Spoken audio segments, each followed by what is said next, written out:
but we're having a kind of societal problem where in the UK, it's been shown that 8 million adults are taking an SSRI. So over 10% of the population are having to take medication for their anxiety and depression, which, I mean, it's fine if it works, but that's a huge number. That's a huge number, and it suggests almost a kind of a bigger problem with society. Yeah, just a bit, yeah. In family trade-off. practice, you see the trend. So you see the same people coming over and over again. So that was the reason I kind of wrote the book, because I wanted to kind of, it was almost like if I could sit down with a man and talk for like 3 hours and just say, look, this is kind of how it is. Well, hello, humans. Thanks so much for tuning in to the Be You Get Paid podcast. I'm your host, Amy Taylor, and I have one goal by being in your ears: to explore as many conversations and perspectives as possible on stuff we did not learn in school. You know, stuff that would have actually helped a lot more of us thrive rather than just survive as grown-ups in an often challenging and ever-changing world. As the title might suggest, this includes anything involved with knowing ourselves, understanding money, and generally anything that might offer some insight into how we can all be happier humans. With that in mind, wherever you're listening, you'll find links to some of the best resources I have personally found to help with all of those things. Sometimes I'll talk about these in a bit more detail, and I want you to know I will only ever recommend products, services, and companies that I am a customer or user of myself.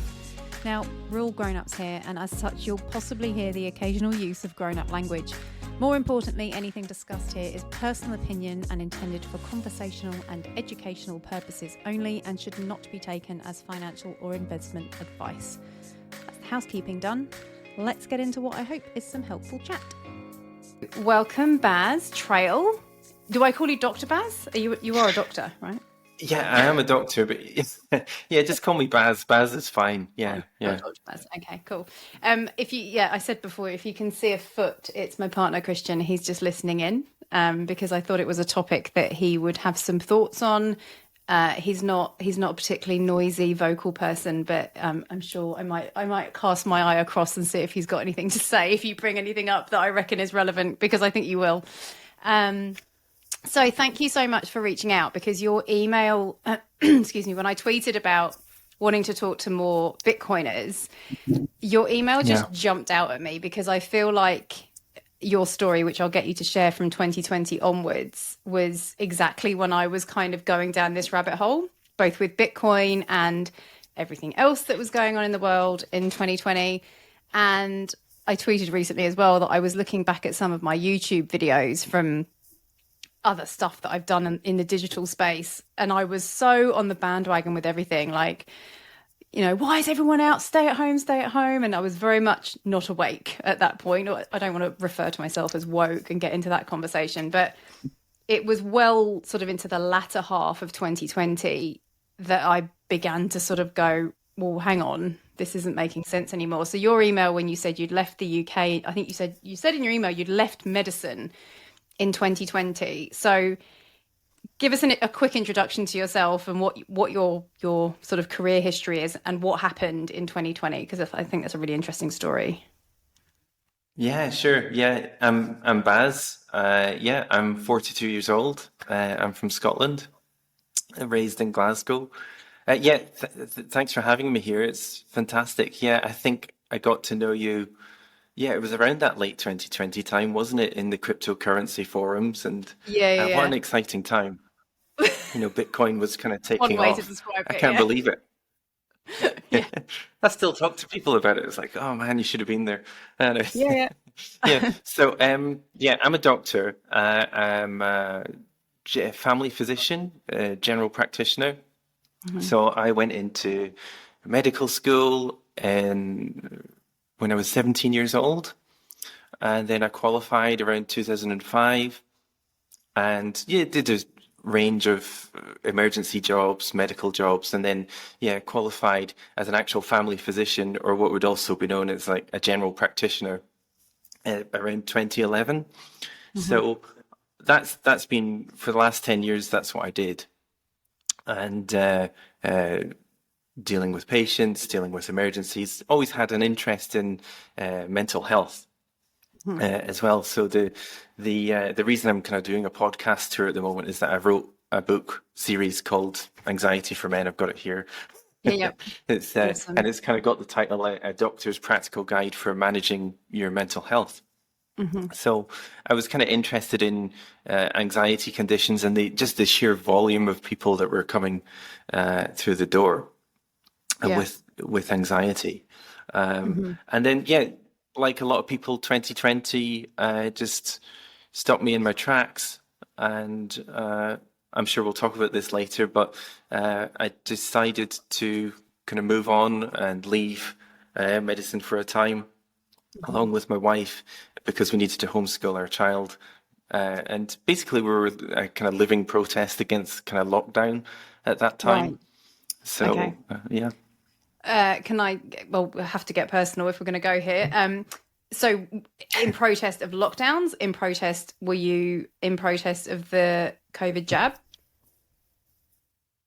It was lockdowns primarily.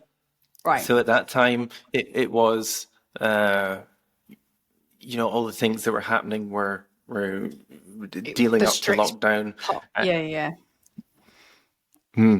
So At the beginning. like that was the kind of main focus of our protest because it was just destroying so many lives at that time, and due to my experiences with COVID as well, which we could talk about later as well, it was something that we just wanted to show our we have a kind of living protest against it.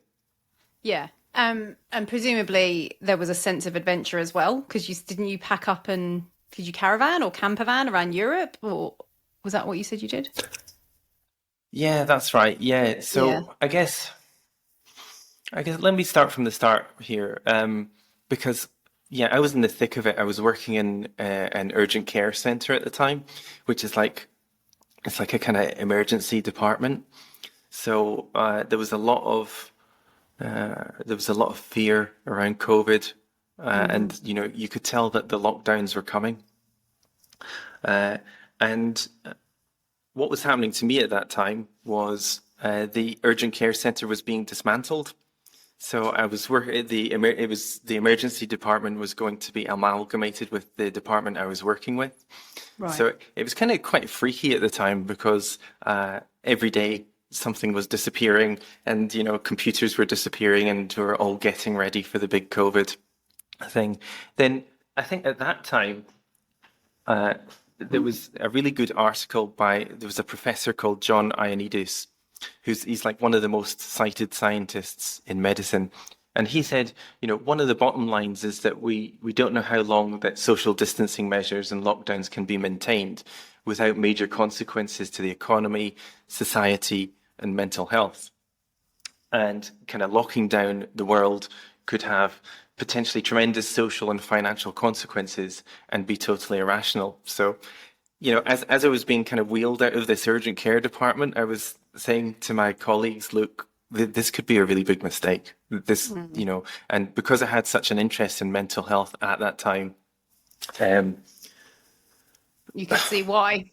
I felt that it was the wrong thing to do. It was the wrong thing to do. Yeah. So, at March and April, which was a very scary time, and COVID was quite a serious illness. By summer, I was just ready to go.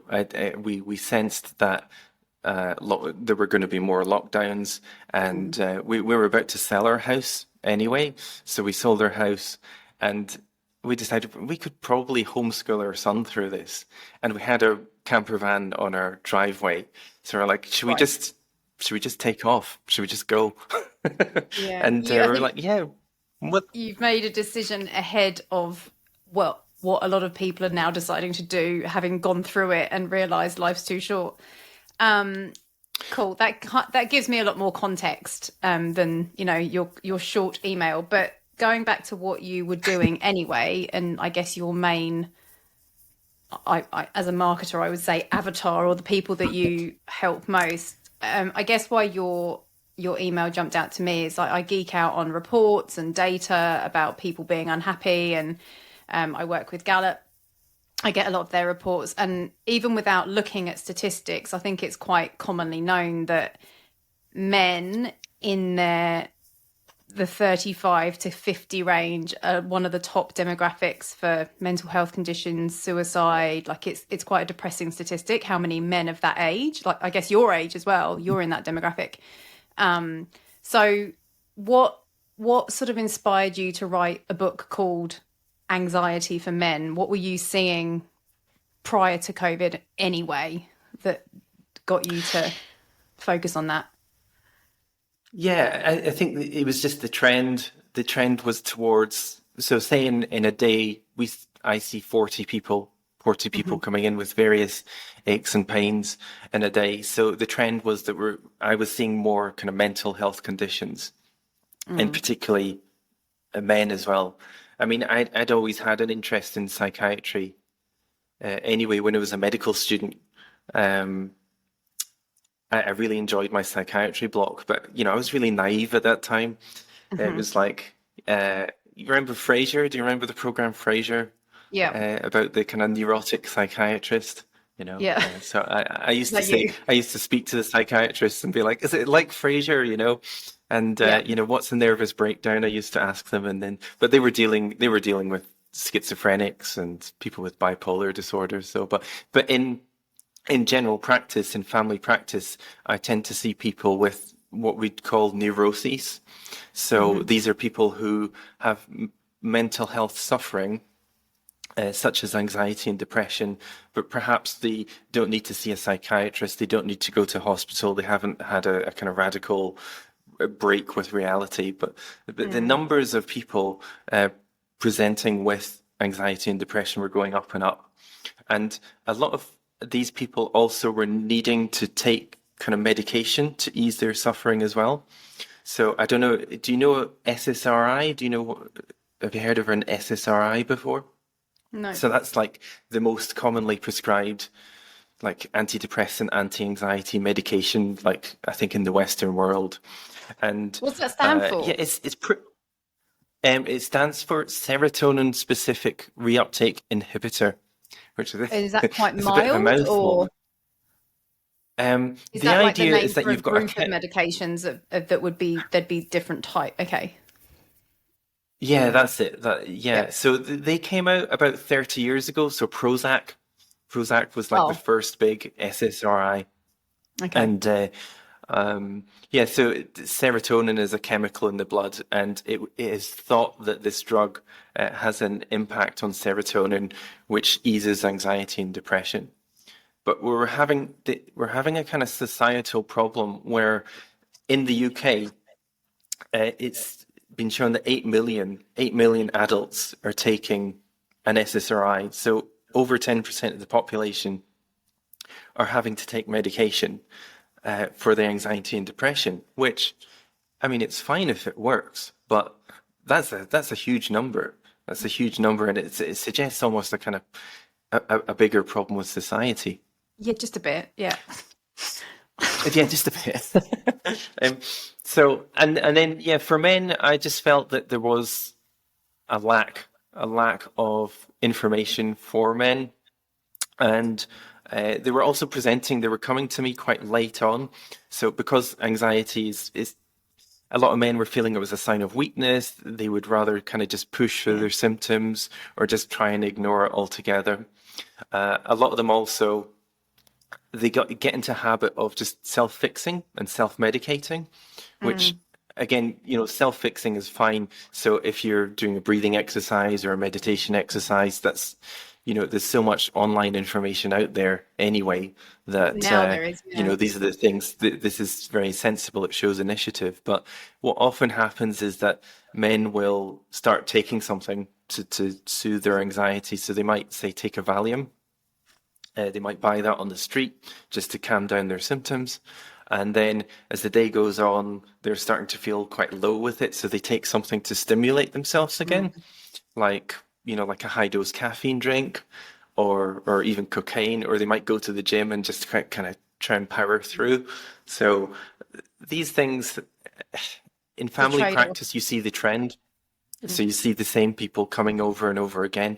So that was the reason I kind of wrote the book, because I wanted to it was almost like if I could sit down with a man and talk for like 3 hours and just say, look, this is kind of how it is.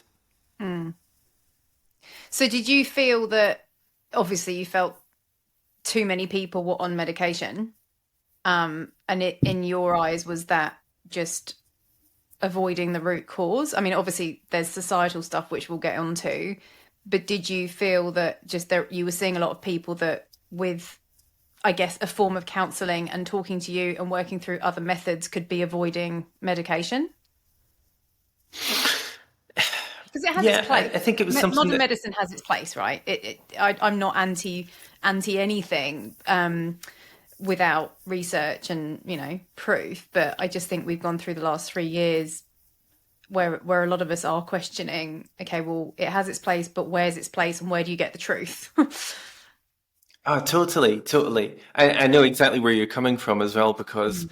I don't want to go to the other side and go, oh, all medication's crap, all traditional Meditate medicine's your way crap, to health. and like, Yeah. but I think that's exactly the same thing that you're hitting as well, is that like I'm frustrated. I'm frustrated with the way things are with the traditional health, that we have so many people taking medication, but at the Mm. same time, I don't want to throw the baby out with the bathwater and go, this everything is crap, Yeah. and nobody should be taking this, and Mm. uh, but yeah, Mm. that's the problem that I keep coming up with anyway. It's not a bad medication, SSRIs. A lot of them at a low dose, a lot of people cope with it quite well, and they come off it. Mm. So a lot of people are actually unwell and need to be taking something just to Take the provide edge them off. with a bit of Yeah, yeah, stability. We even get people, there's a small group of people who say, you know what, I'm a better person on this medication. I'm just going to take it permanently, and that's fine. But then on the other side, we have people who struggle to come off the medication, they withdraw. yeah. And then Hmm. there's this kind of larger group of people, I call it the SSRI trap, where they kind of feel better on it, but they feel a bit emotionally blunted, and they don't really know how to get off it again. So they kind of just go through life on this medication, not in a state of extreme unwellness, but at the same time not feeling like they're being their kind of Not most experiencing authentic any other self. emotions either. Yeah, okay. That makes total Yeah, sense. yeah, they're Just, just kind of yeah, flatlining that's a through it. massive So, trade-off. yeah. Um, You- so I was reading, there was a sample of your book on Amazon, and I think it must be the introduction, and it's unknown panic sufferer. So presumably you'd see anyone across the spectrum, you'd be some people reporting full-blown panic attacks at times. And this unknown panic sufferer quote that you've got in your book is, "Every day is a struggle. yes. Even when I'm at my best, my anxiety is always with me and panic taps me on the shoulder a few times a day. On my good days, I can brush it off. On my bad days, I just want to stay in bed." Like, Hmm. that hit me in the guts in Hmm. regard to Hmm. stories I've heard from lots of men. I know I've got a few mates who've been through burnout, and I know that Okay. this one's definitely experienced that in the past, and was taking a mild medication. Um, Yeah. I can imagine that is, if you could go and ask a lot of men, and it's not just men. I'm sure plenty of women are suffering from this as well. But and we'll get on to possible causes that we see in society. One being money. Um, For but sure. men especially, if we are looking at men, this is not to say that women don't get stressed and have other things that they're challenged with and dealing with. Of course they are, but I do think one of the big things in society now, and I believe a huge part of it is money, and just broken money forcing people to work harder. That's not the answer. And men Mm. especially, if they see themselves as a provider, working harder is not the answer. But you've now got, in a family situation, both partners working, and life is hard, life is Hmm. chaotic, especially if there's kids involved, and there's just no let up. And I think men Yeah. especially, we're all still conditioned to think we've got certain roles, and fundamentally we do, and we function well as opposite sexes when we have roles, but the world has just got to this point where it's not possible, for a lot of people. So were you Hmm. finding that a lot of men were just coming in, and you said they were pushing through, but I know that our experience, or what Christian shared with me, is, just what choice is there? I have to work, I have to provide, and my job is stressful, and I get home and there's more stress to deal with. Was that a common thing? I'm guessing it was.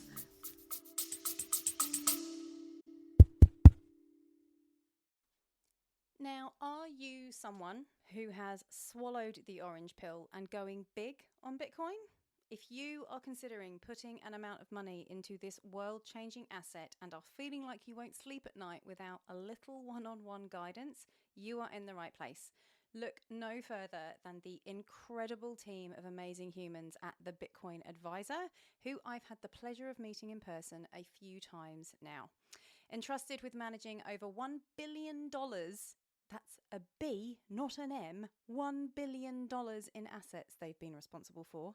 The team at the Bitcoin Advisor have been serving clients since 2016 with buying, securing, very, very important. If you don't know what that means, you definitely need their help.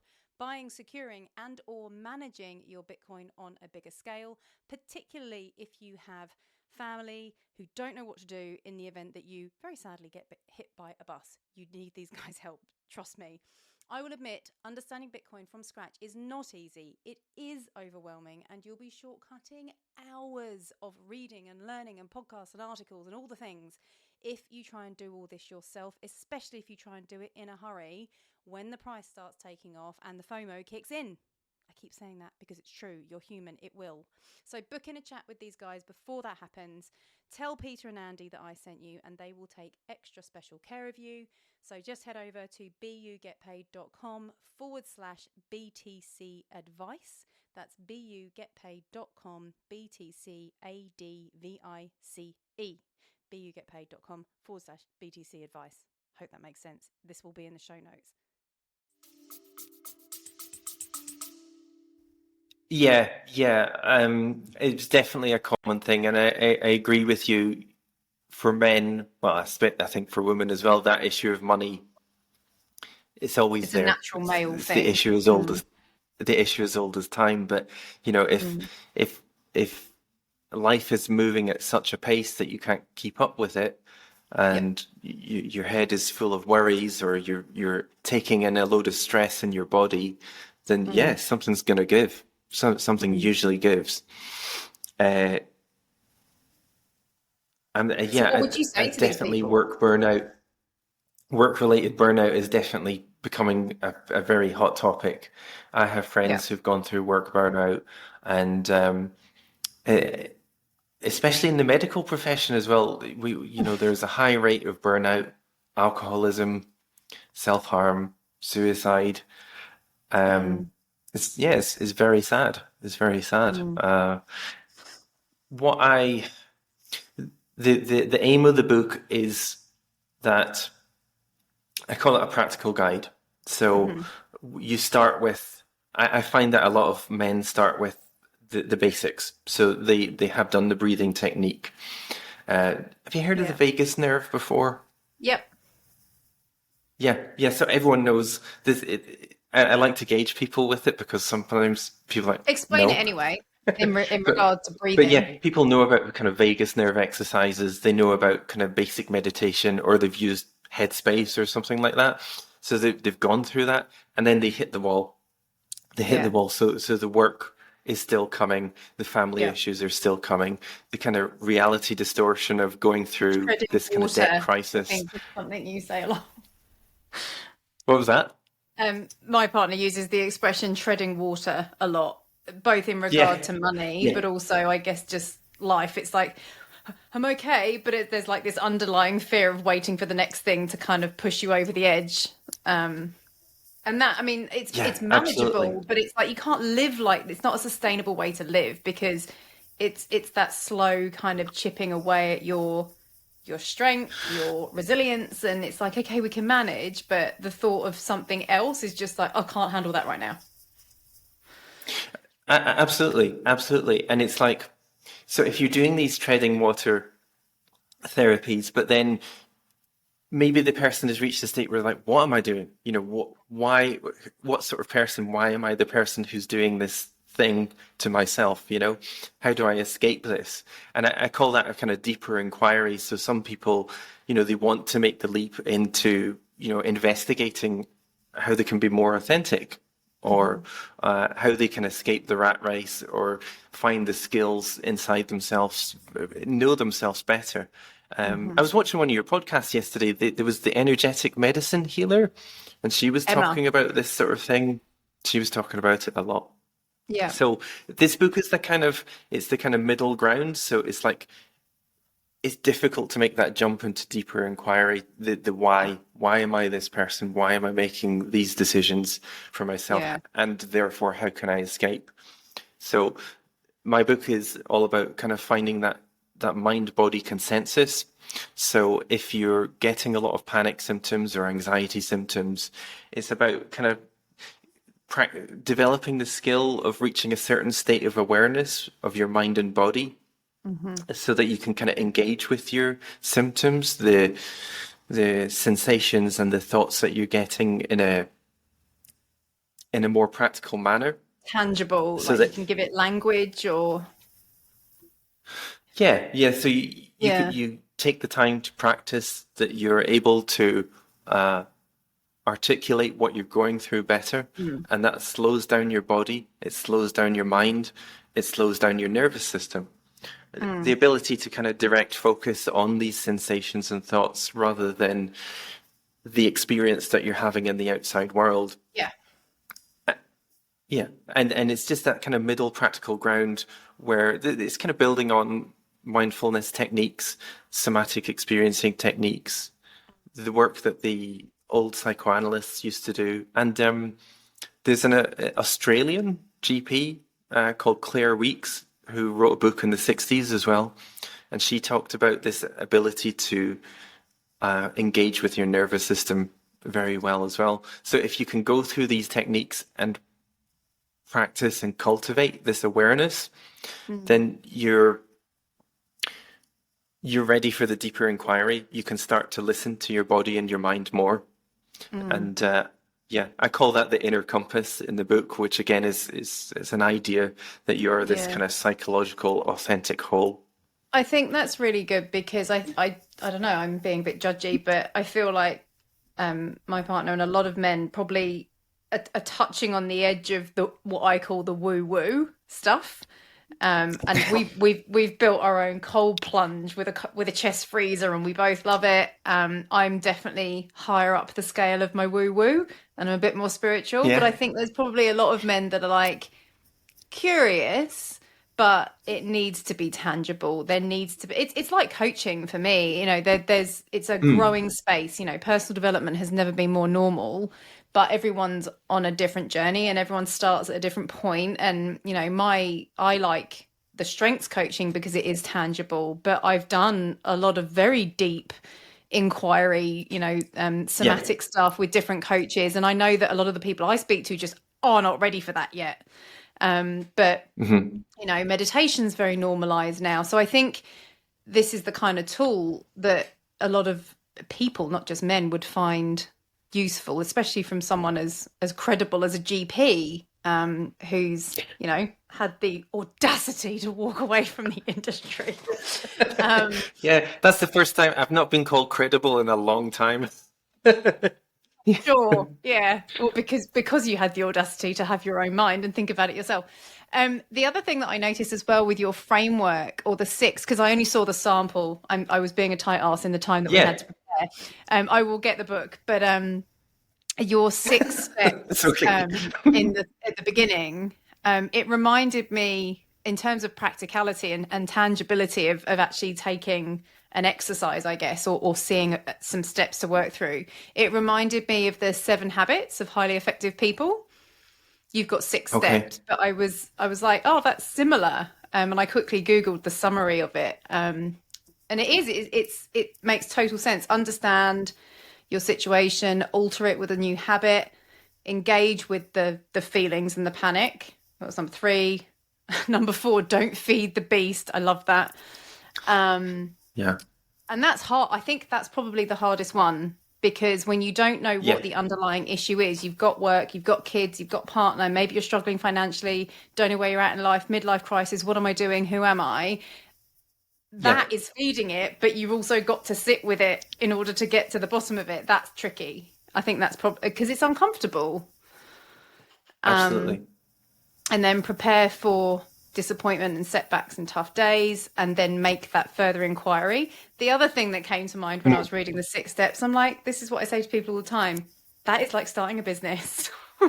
That is all the steps you go through when you start a business. And it's why I say to people with this, with B, you get paid solopreneurship, even if you stay in your job and you just have something on the side that lights you up creatively, it is the best therapy. Totally.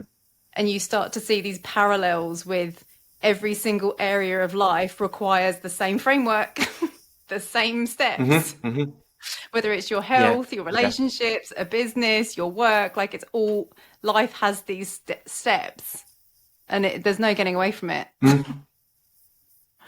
I think so. Yeah, I think definitely having a stepwise framework is useful. Mm. It's like you say in business, if you just jump into step six, then you kind of like pump all your money into the property or something like that, you know. And Mm. And it's got no I was foundations saying to and my it's got wife no the other day, we wiring. should just buy a laundrette. You know, I was saying we should buy a laundrette, and he's like, okay, that's crazy, you know. Yeah. I But don't know anything you know, about washing machines, but let's do that. Yeah. neither do I. No. Um, So it's great to have a framework. That's something I struggled with for a long time. But just to sort of change direction a little bit, tell us how you came into Bitcoin. What was your discovery moment, an orange pilling yeah, moment? so And then we'll come back it to was a lot of around this the and how same it relates. time. Yeah, yeah, it was around the same time as you, I think. Well, 2018 maybe.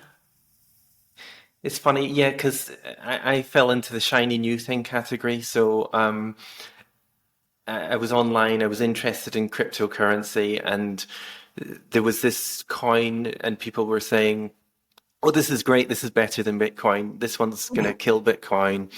It's to do with Right. cities, and like it's a kind of token where like all the appliances in your smart city can talk to each other. So your toaster will talk to your kettle. How useful. Yeah, yeah. And people Okay, still falling for this shit in crypto. that's it. We've That's all it. been there. We've But all been I there. fell It's for it. fine. I fell We for all it. do. Yeah, yeah. So I was like, that sounds great. That sounds like the future. I'm going to buy some of that.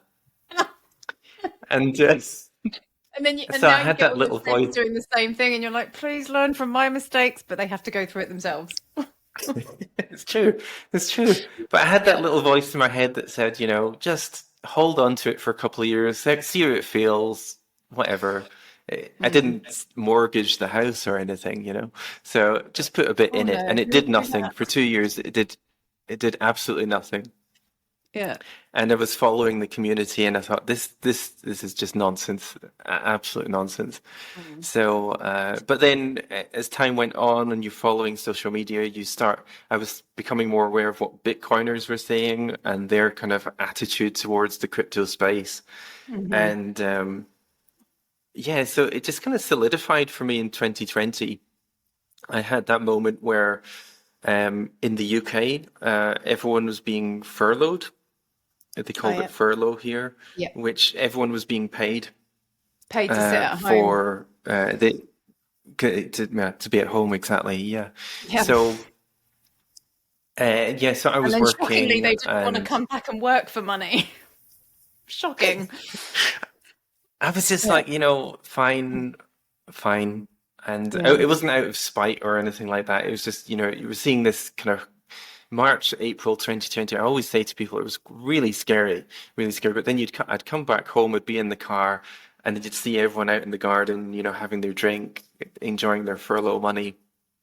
And it was just that reality distortion Yeah. rather than me feeling kind of angry that I was having to work and everyone was staying at home. It was more something seems wrong. It's like all the things that are happening are a symptom of a kind of bigger problem, like this debt crisis that Mm. Bitcoiners had been talking about over the last couple of years. And so I just started understanding Bitcoin as being this kind of fixed, the fixed supply of money, this kind of global network of a currency that couldn't be debased, that couldn't just be printed at will. And it was just the fact that this furlough situation just kind of tuned me into what was going on. It joined the dots. Yeah. Well, you were cottoning on to that piece of the puzzle long before I was. But I guess, coming from the medical profession, you were a few steps ahead because you were seeing it literally play out. When you mentioned before about the preparation and the consolidation of the emergency unit, and it would have been a next level of weird being in your industry. And I think one thing that I just keep coming back to that I'm so passionate about is communication and people using their voices. And it's become so apparent in the last couple of years how terrified people are to just have an opinion, because, and understandably so, because you have an opinion and it's polarizing and everyone's here or here. And so, you have a lot of intelligent, smart people who are probably perfectly reasonable, but they're just not saying anything, not speaking up. And unfortunately, all the stupid voices are the ones that are making all the noise, or not stupid necessarily, but the very extreme voices are the ones that are speaking up. And you just don't have any middle ground. And even the Bitcoiners, even now, we're labeled as crazy and extreme. And it's like, well, people don't understand the extremity or the extremeness, I'm finding the wrong word, but of the situation when it comes to money, because of, going full circle, they're anxious, they're depressed, they're just trying to deal with their own life. They don't have time to look up and go, why? And to me, one of the source problems of why they are feeling like that is this situation with money and ever increasing cost of living. And it's definitely what helped me orange pill him because he was a perfect example of that, a separation, financial separation, a child to support, and a lot of people are in that situation. They might be in a second relationship, blended families. That's an extra expense, but it's that society and it just ripples into everything. Family units are breaking down because of this pressure.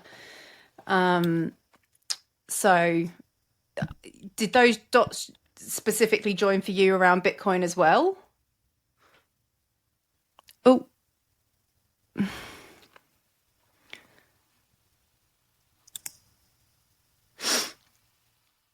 Hello? Sorry, we cut that's off all right. and we're back. That's okay. I can cut that gap out. What did you hear me say last?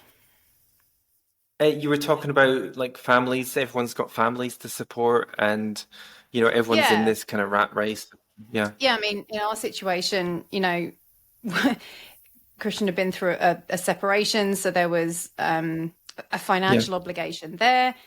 That's quite common nowadays. I'm not saying it's right, but even when a family is together, it's this pressure that is breaking up family units, divorces through the roof. And it just, to me, this underlying issue of broken money, the lights just started to go on for me with Bitcoin. I'm like, this is a fix, but it only becomes this orange pill moment, we call it, when you have spotted or seen or personally experienced the problem of it, right? And a lot of people either aren't in enough pain yet, or they're just so busy they're not looking up and going, why? No one asks why, because they're too busy. Yeah, they're just trying to keep up with the pace of what's going on. And I completely agree that for me, it was that wake up moment of, oh, it's the money supply. It's the money supply, and it's creating that kind of, I call it a reality distortion. So these things are happening that don't really make sense. And this is the answer. And it's very difficult. Because there was the Bitcoiners that came before us that were saying the same thing over and over again, it's the Yeah. money supply, stupid. It's the money supply, And Yeah. I'm there with my kind of toaster tokens, and be like, no, no, I think it's So you kind of My toaster you go through that tokens. Oh, chain. that's a tweet right there. Baz and his toaster tokens. Um, Tokens, yeah, exactly, well, and exactly. But it's also go sorry. on, go on. It's also scary to kind of make that move from the consensus to the non-consensus. I Hmm. thought, because certainly in summer 2020, when I was saying to people I disagree with this, I'm out. Um, you know, People didn't understand, and so I was like, well, maybe that makes sense because everyone's in agreement. The Hmm. public are in agreement, the media, the government, all the scientists, everybody's saying the same thing. Um, and actually to kind of jump and say, no, I disagree, I'm not having anything to do with it, is a scary place to go. It Very. is a scary place. Yeah. Mm. Oh, and that's, people were losing friends, families were tearing each other apart, and it just, I wrote an article about the mandates over here. Hmm. Whatever your opinion was, the answer was not to be tearing each other apart to the degree it was, and it just feels like everyone's forgotten that a bit too easily. But the underlying Hmm. issues Hmm. that broke us in the first place are still there. Cost of living, Yeah. people are starting to see it now. Cost of living has gone up. Interest rates have gone up when people say they never would. And it's like, well, this can't carry on forever. But again, the education's missing. And I think as Absolutely. Bitcoiners, we just need to do a better job of remembering just how many steps we went through or how much we had to learn and for how long. I mean, I was immersed in it for 2 years, not really doing much else. Hmm. That's probably 5 years or 10 years for the average person who doesn't have time to immerse themselves in it. So how do Yeah. you now, when someone comes to you or remembers that you've talked about Bitcoin, because you probably get passionate and then you kind of give up for a while, and then I keep sharing stuff on Instagram, but I've stopped saying it in real life. But what do you say to people now that go, Yeah. oh, Paz, I know I said you were crazy, but tell me about this Bitcoin thing. What do you say to them now? It's a difficult one. I have a certain way of speaking about Hmm. these kind of non-consensus issues now. So I'm not online.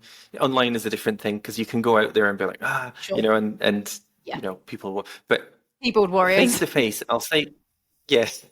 I'll say to people two things. I'll say, look, I would like this topic has come up.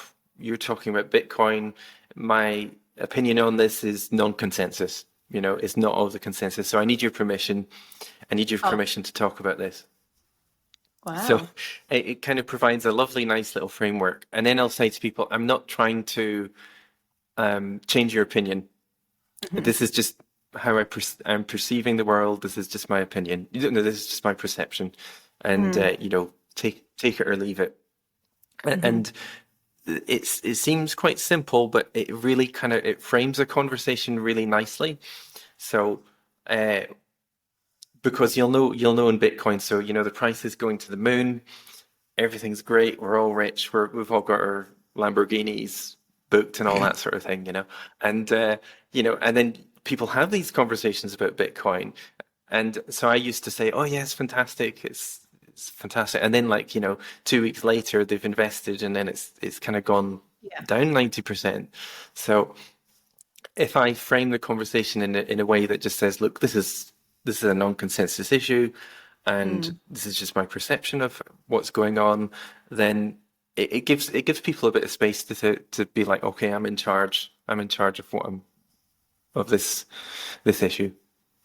It's just, see, that's, I love it because it's, that's, I'm just trying to always get better at, that's why I'm doing a podcast. I just want to get better at having conversations. I'd rather do a podcast than Yeah. build a YouTube channel or build a following on Twitter, or we just need to be doing this more, Like I know you and I have plenty in Mhm. common to talk about, but just, I think this is why podcasts are growing because I just want to see a world where people talk to each other more. There's every excuse to pick up your phone and text or bash each other on social media or email and just avoid having conversations. And I think you've got a background in dealing with people one on one insensitive stuff that you're equipped with the Mm. skills to therefore talk about something as non-consensus or as controversial or whatever we want to call it as Bitcoin.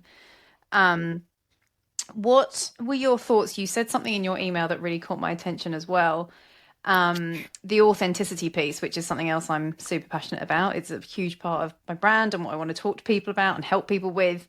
How do you feel that this is hard to join the dots for people when we're trying to keep it sort of beginner friendly, but Yeah. where do you stand on, so say you've got someone sitting in front of you as a doctor, as a counselor, I guess, or however you work now, and they ask you about Bitcoin and they've been orange pilled and they want to share all that enthusiasm with you, and how are they now feeling as a result of, oh, I get it, because I'm not articulating this very well, but like I feel like there's little movies have been made by a lot of the passionate Bitcoiners about a world that exists on hard money, enables people to actually pursue the things that they want to do rather than being Mhm. trapped in a job, ever always fighting inflation or fighting cost of living. And have you orange pilled anyone to that degree who's maybe been a patient or that's come back and gone, oh my God, I'm actually just happier about life because there's hope?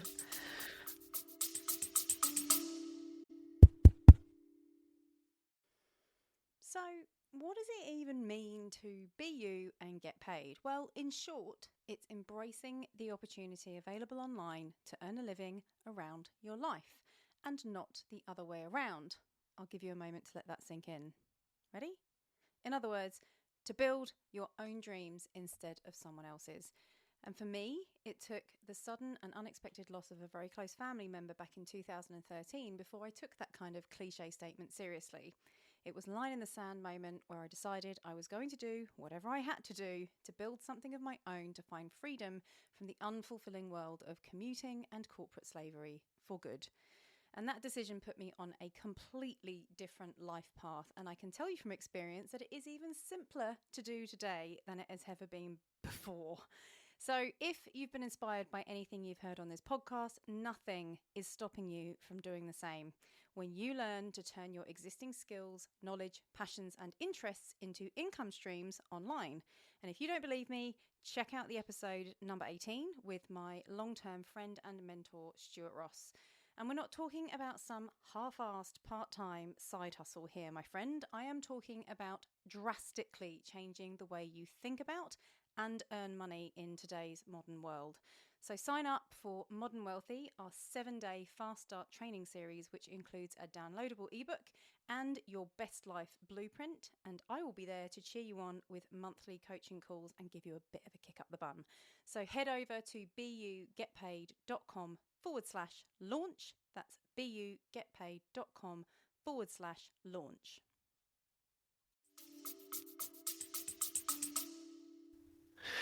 Um, Not yet. I haven't. I don't think I've orange pilled someone to that extent where like I've kind of Right. zeroed. I Like, haven't but either. like, I just talk to them online. but But I look forward to but doing it. I think it's the way you live though as well. You talk about being authentic, and Mm. 3 years in, to 2023 now, because I'm back in medicine. I still practice. I at the Right. time I was like, I'm leaving, and I'm back now because I've been able to communicate how I feel with patients, colleagues, that It's eased up a everyone's, bit. Yeah. we're getting to a stage where people are like, oh, maybe Baz had a point, which brings its own Yes. emotions. It's like, you Mm. know, uh, Well, they'll be saying so that about Bitcoin in a few years too. exactly. We're non-consensus at the moment, but Mm. we're in both states that we're watching it slowly move. And in Yeah. Bitcoin, they talk about the low time preference. The Yeah. Bitcoin standard and Saifedean almost talks about just you don't just react to what's happening in the here and now. You have to have a lower time preference where you have to be prepared for things to play out Mm. at certain time points. And that's something that I took because, I was so angry that I was being kind of blocked out of medicine for a while. and actually just saying, well, I'm going to keep our kind of lower time preference here. I think I'm going to be Yeah. proven correct in time. So here we are in 2023. There's a lot more doctors, there's a lot more medics approaching me saying, okay, tell me a bit more about your opinion on COVID, or your opinion on lockdown. Yeah, yeah, And I think with Bitcoin as well, people are talking about it more. So they're not coming to me just when the price is like hit a trend, it's not gone up by 2K in that's a good. day or something like that. Hmm. It tends to be people are kind of going now, oh, something's not quite right. There's a problem with the money supply. They watch something on the news and they're connecting it. So you can have a more interesting conversation now. Yeah. And it's as you were talking then, I was just glancing at my notes that we talked about earlier with your framework, right? And we said how your 1 to 6 steps are like a framework for addressing anxiety. It's a Hmm. framework that I saw as you could apply it to business, you could apply it to your health. It's the same with this. There's just so many parallels with the philosophy that's been built into Bitcoin and the value system that's been built in. It's just, it's a lifestyle almost. And I was just publishing earlier, I did an interview with Alex Vetsky, and he made a Oh, comment right. about how, if you've got part of your, I don't know if it was him that said it, he kind of touched on it. He said if you have already got some of your savings or your wealth in Bitcoin, it just gives you this kind of peace of mind that your longer term time frame or time preference, your low time preference, it just gives you a sense of peace because it's like, oh, I can relax about the long term, which means in the short term, I'm more willing to take a bit of risk. Like I've pretty much Yeah. canned everything I was doing from a business perspective to focus on talking more about Bitcoin and helping educate people, starting this podcast. And it's not necessarily making me money, but I'm like, that's okay. That's okay. The long term's Hmm. fine. I can take my time. I can build it up slowly. Hmm. And it Hmm. people think I'm crazy, selling real Yes. estate to put it in Bitcoin instead. And it's like it becomes a lifestyle because you have to live your life. Like it's great that we're all contributing to this thing and moving the mission forward. But I was talking to a lot of Bitcoiners at the conference in Australia where again, men especially of the demographic that we're talking about that you work with. And something that dawned on me was I've got two pockets of people who I generally work with or talk to. You've got a lot of people that are ready to go and start their own side hustle, whether it's affiliate marketing or cryptocurrency or whatever they want to get into to generate a second income, or maybe just creatively they want to have something for themselves Yeah. who know nothing about Bitcoin. And then you've got a swathe of Bitcoiners who are super passionate, who will do anything to talk about Bitcoin and push the mission forward whilst working in a job they still can't stand. And Hmm. several conversations I had were who would be men, especially, it was male dominant, who would be the kind of people sitting in front of you. And what I got quite concerned about, and I've started pointing it out to them, was like, this is fantastic that you think you're going to get rich in Bitcoin and you've got all this Bitcoin that's going to change your life. But what if it takes 10 years? Your Hmm. kids will have grown up and moved out. Then what? Like their time preference on Bitcoin is spot on. But I'm like, what about your life?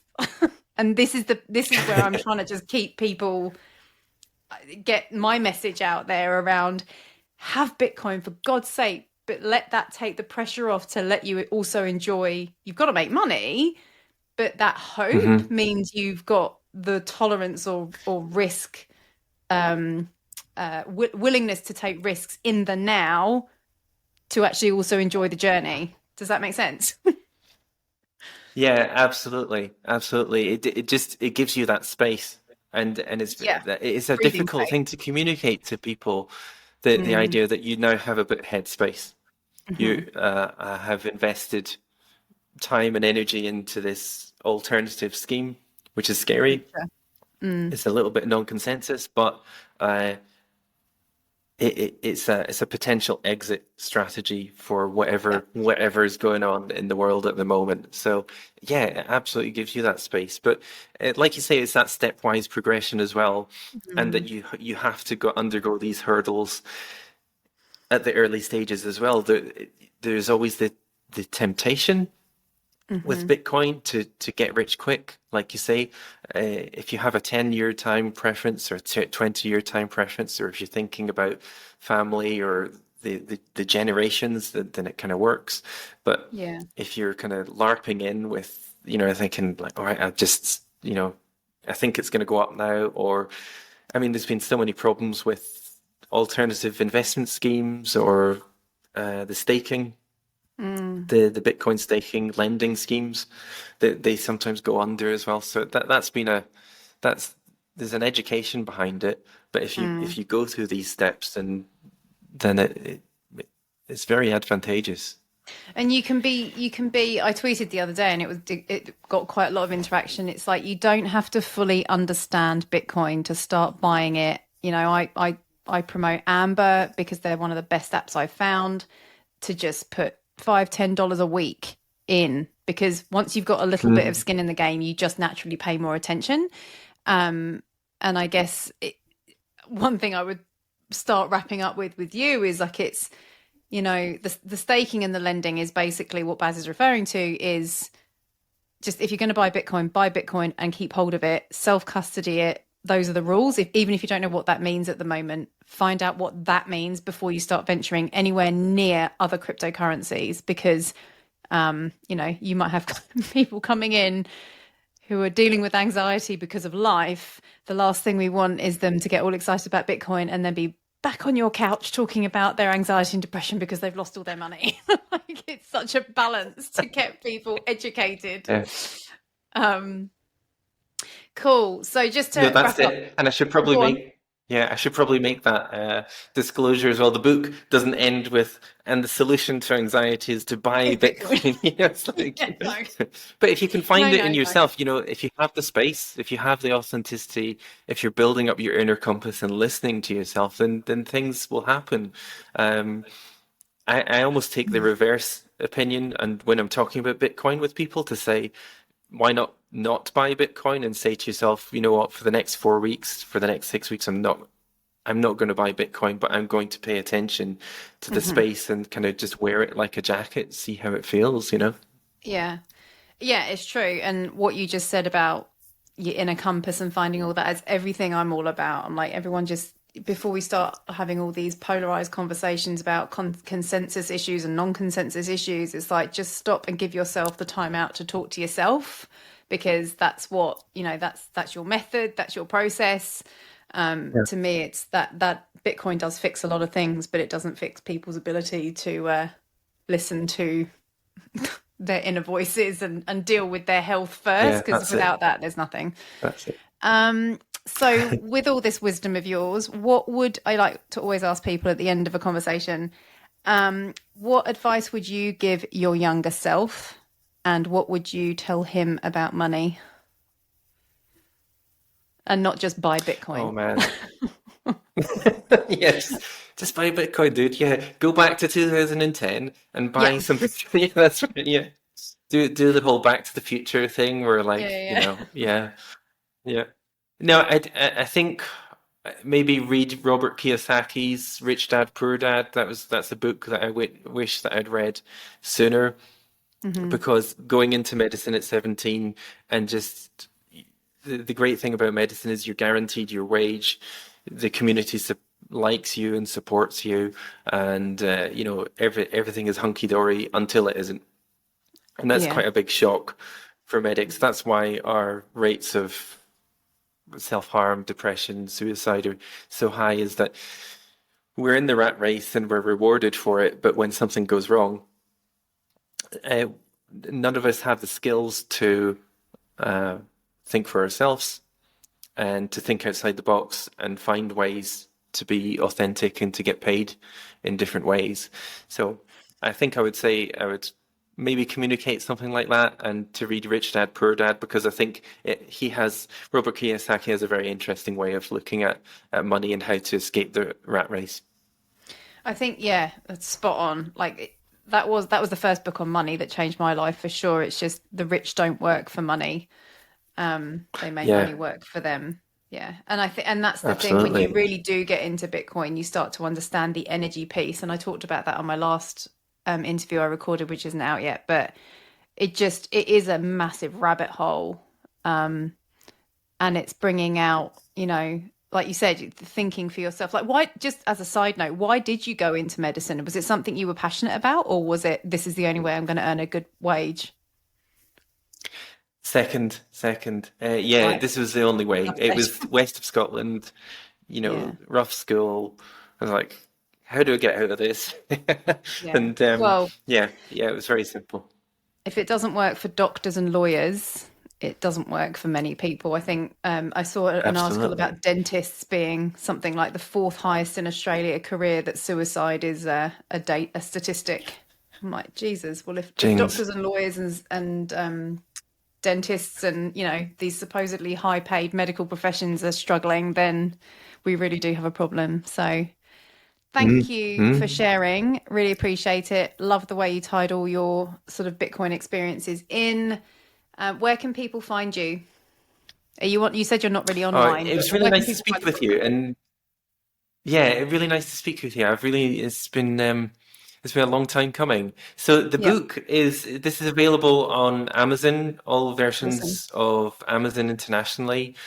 So you can get it in ebook version, Kindle, or paperback. But I Hmm. say to people, get the ebook because it's all the exercises and all the chapters are linked, so you can kind of go back and forth quite easily on it. Okay. And Amazon their print costs are so high now that actually an ebook is more Yep. profitable for me. And Awesome. so you can see me on Instagram as well at Anxiety for Men. And Hmm. my family, we have a website called hiddengateway.org. So this is our kind of document of our adventures Oh, through life awesome. and Bitcoin. Yeah, yeah. Cool. Well, I'll make sure that's all linked in descriptions and show notes and all the other places that I have to upload stuff. Thank you so much. I will make sure that's all linked. And yeah, we'll talk again soon. Well done. Awesome. Thank you. Awesome. Right. Thank you very much. Take care. Hello, my friend. As someone who's not the best at finishing the things they start, thank you so much for making it to the end of this podcast. I hope you found it helpful. Maybe it piqued your curiosity on something new, or even just made you smile for a few seconds. If any of those things apply here, then all my regular tech challenges and tantrums are well worth it to get this to you. If you heard anything at all that you think could help just even one other human being, there's a couple of things you can do that I would really and truly appreciate. Firstly, you can follow or subscribe wherever you're listening. On most podcast platforms, this is usually just a case of hitting a follow button or a plus sign on the main show page. This means you'll never miss an episode, which is hopefully a win-win for us both. Secondly, if you're feeling really generous, you can leave me a 5-star rating or review wherever you're listening. And lastly, feel free to share an episode with a friend on social media with any thoughts, feedback, suggestions, or even criticism. It's okay, I can take it. Just tag me using the handle @AmyTaylorSays to make sure I see it and can thank you personally. Any or all of these things genuinely mean more human beings see and hear these conversations. So again, thank you for being here and helping me with my mission with Be You Get Paid to help as many people as possible know themselves, know money, and be happy. See you next time.